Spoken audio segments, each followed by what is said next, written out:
Near a huge waterfall, a humanoid alien watches a starship leave the planet before retrieving a pot with a black liquid that it proceeds to drink. Immediately the liquid begins taking over its body, making its skin black and dissolving its DNA, causing the alien to fall into the water. Its body begins dissolving as well, leaving its DNA to be taken away by the current. In 2089, a team of archaeologists led by Doctors Elizabeth and Charlie find some paintings in a cave in Scotland that are at least 35,000 years old. They match a series of paintings they've found all over the world from cultures that couldn't have shared the same information. 2 years later, the starship Prometheus leaves Earth. The whole crew is under cryosleep, and the one in charge of taking care of things is David, a robot.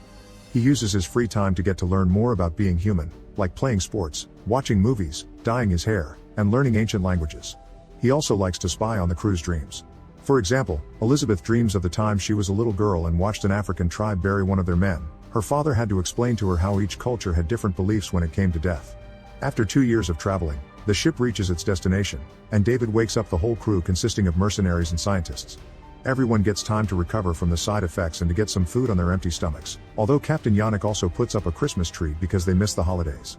This is seen as dumb by Meredith, the person in charge of overseeing everyone's doing their jobs right.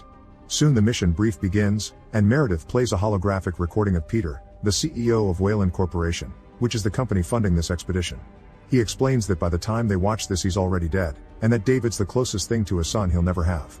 Peter has always wanted to know where we come from and what happens when we die, which is why he funded this expedition when Elizabeth and Charlie came with him with a theory. The doctors take over the floor and explain the paintings they found all over the world depicted a star map that could take them to a planet with its own sun that could sustain life, and that's where they are now. They think this map was left by some aliens Elizabeth calls engineers because her theory says they were the ones that created humankind, although the rest of the crew is skeptical. Moments later, Meredith calls the doctors to come to her private quarters, where she has her own medical pod and self-contained life support. Meredith explains that she doesn't believe those cave scribbles meant anything and she's doing this for Peter, thus it's her responsibility to be sure the money isn't wasted. If the doctors make find life, they're forbidden from making contact, which makes the doctors wonder why they even came then. David spent the last 2 years deconstructing dozens of ancient languages and is sure he can communicate with the engineers, but when he sends a message to the planet, nobody responds. The crew decides it's time to land and the ship goes through the atmosphere, detecting no radio signals or heat sources, which should mean there's no civilization down there. However, Charlie notices some straight lines on the ground that couldn't have happened naturally, and the ship lands on that spot. The crew gets ready to go on the expedition and David wears a suit even if he doesn't need it because he was designed to blend in among humans. The group takes a series of vehicles to visit a dome-like structure that geologist Fifield can't tell if it's natural or not, but he's sure it's hollow. Once they get inside, Fifield sends 2 special probes that map the whole area, allowing them to find their way through a series of corridors. When they go deeper, they find a source of water that is heated by the sunlight, and the CO2 levels are acceptable. While outside it's completely toxic, it seems inside here it's breathable. Charlie assumes these aliens had been terraforming and takes the risk of removing his helmet, confirming it's completely fine.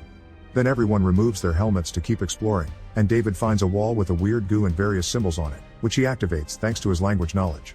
This causes a sudden hologram of running figures to appear through the corridors, and the crew follows them until they find the body of an alien lying next to the door that killed it. Fifield can tell things are getting dangerous and a geologist won't be needed, so he and biologist Milburn decide to go back to the ship. While the doctors inspect the body, David manages to open the door, and they find the alien's head on the other side in a great conservation state. The rest of the crew finds more bodies, indicating the species is extinct. This room has worms in it, showing life is possible here, but also a monolithic statue of a humanoid head, murals on the ceiling, and a bunch of stone cylinders.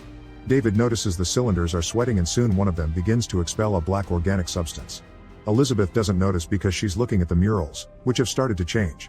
She thinks they've affected the atmosphere in the room and they need to leave, so she and Charlie begin to bag the head to take away while David steals one of the cylinders as he comes to the conclusion that the cave is a tomb. At that moment, Yannick discovers there's a dangerous storm incoming and calls the doctors to warn them. Meredith gives them 15 minutes to make it back before she closes the ramp. The crew runs out of the cave and drives as fast as possible, making it back to the ship just in time. However, the alien head falls from the vehicle in the process and Elizabeth goes back to grab it, causing the storm to hit her and enter the ship. Charlie tries to rescue her by driving the vehicle through the wind, but he ends up getting stuck as well, and in the end they must be pulled away by David with a set of wires. Afterward, the crew begins working on decontaminating their bodies in the hangar, only to discover Milburn and Fifield haven't come back yet. It turns out the 2 scientists are lost inside the cave. Yannick manages to contact them to explain they can't pick them up because of the storm, meaning they'll need to wait until morning.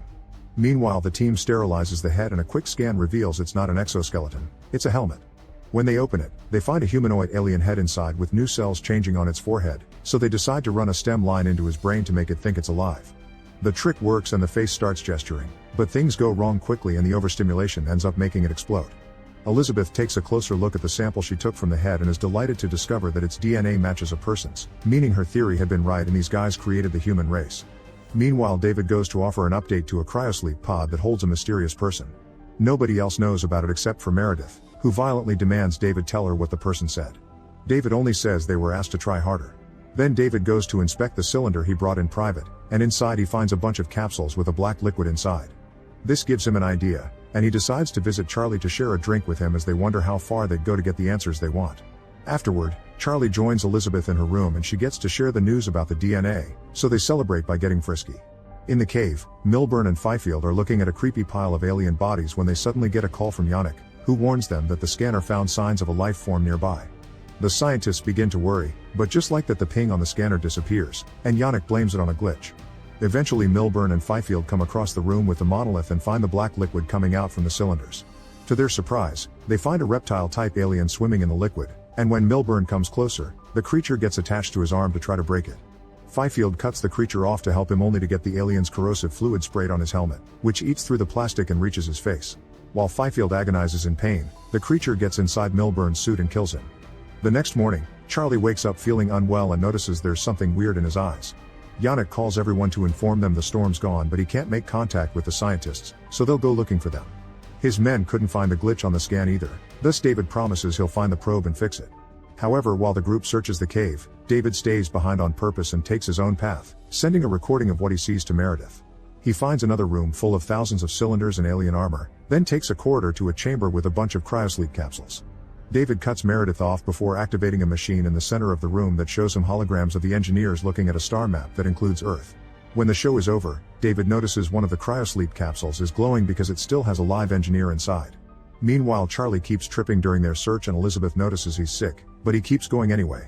When they finally find Milburn's body, they come closer to inspect it and cause the little reptile alien to jump out and slither away. Yet Fifield is nowhere to be seen. At that moment, Charlie starts to feel really sick, so Elizabeth asks everyone to go back in order to quarantine Charlie.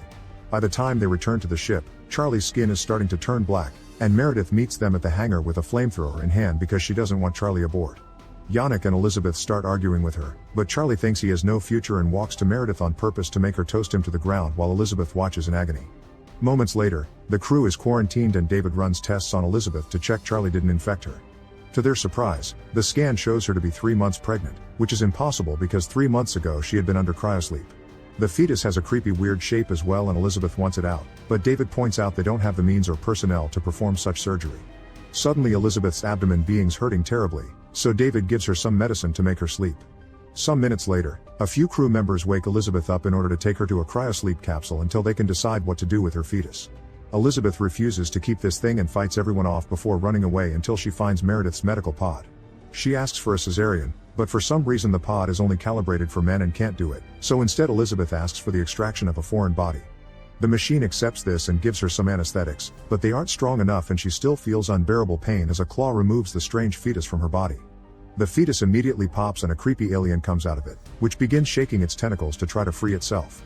Elizabeth has to stand the attack while the machine closes her wound, but as soon as the stitches are done, she leaves the pod and locks the alien inside it, leaving it to be put to sleep by the anesthetics. In the meantime, Yannick notices something weird standing in front of the ship and one of the crew members goes to check. It turns out to be a mutated Fifield, who begins attacking all the people in the hangar. A fierce fight begins among all the men, and since bullets don't do anything to Fifield, they end up using the flamethrower to kill him. Elizabeth wanders around the ship until she makes it to the infirmary to ask for medicine, and there she's surprised to discover Peter is still alive. He was the guy in the extra cryosleep David had been talking to and the medical pod had been for him. Peter wants to meet his maker directly and demand answers, so David will take him to the engineer he found in the cave. Elizabeth tries to explain this planet is dangerous and not what they thought, but her warnings are ignored. Unwilling to give up, Elizabeth pushes through her pain and suits up to go back into the cave. Yannick finds her and points out this can't be the engineer's home planet. The cave is probably some military installation where they were making that black liquid as a weapon of mass destruction that leaked and killed them. Yannick wants to return to Earth, but Elizabeth convinces him to wait until she gets in contact with the remaining living engineer. Peter is getting ready to leave too and Meredith comes to try to stop him from dying in some hole as she calls him father, but Peter ignores her warnings as well.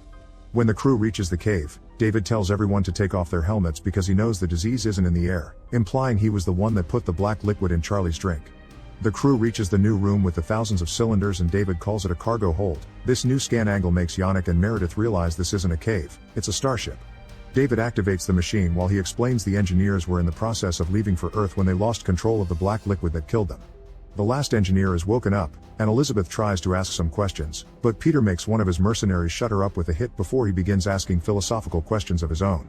David translates into Proto-Indo-European, but the engineer reacts by taking David's head and using it to kill Peter. Then he pushes Elizabeth away to kill the mercenaries that are wasting bullets on him. Back on the ship, Meredith sees Peter's death through David's eyes and orders Yannick to get things ready to leave the planet. Elizabeth runs away as the engineer activates its own ship to fly to Earth as well.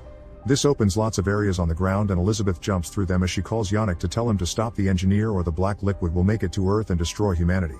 Prometheus isn't a battleship and Meredith thinks they should leave without doing anything, but Yannick ignores her and orders his pilots to warm up the ion propulsion, which will transform the ship into a bullet. Meredith runs out of the ship, and Yannick gives permission to his pilots to do the same, but the pilots respect their captain and would rather go down with him. In mere seconds, both ships are crashing in the air, successfully stopping the engineer from leaving. However, the ships now fall to the ground, and Elizabeth and Meredith have to run away before they get crushed. Meredith isn't fast enough and dies, but Elizabeth manages to survive by finding cover next to a rock. Then Elizabeth goes into Prometheus to get some supplies and hears some noises deeper inside. After grabbing an axe to defend herself, she goes to investigate and discovers her alien offspring has escaped the medical pod and has grown into a huge size. At that moment, David contacts Elizabeth and tells her to run, but it's too late. The engineer shows up and pushes Elizabeth against the wall to kill her. Elizabeth thinks fast and opens the door behind her, which releases the alien offspring that immediately jumps on the engineer. As Elizabeth runs away, her offspring thrusts an ovipositor down the engineer's throat and subdues him. Outside the ship, Elizabeth's having a breakdown when he's suddenly contacted by David, who explains the engineers have more ships underground and he can pilot them. Elizabeth goes to rescue both David's head and body, but she has a request. Instead of returning to Earth, she wants to go to the engineer's home planet, and David accepts even if he doesn't understand why she's so desperate for answers. Before David and Elizabeth leave the planet on an alien ship, Elizabeth returns to Prometheus one last time to send a message to Earth explaining what happened. Moments later, from inside the dead engineer, a black alien emerges, confirming this story is the predecessor to Ripley's tale.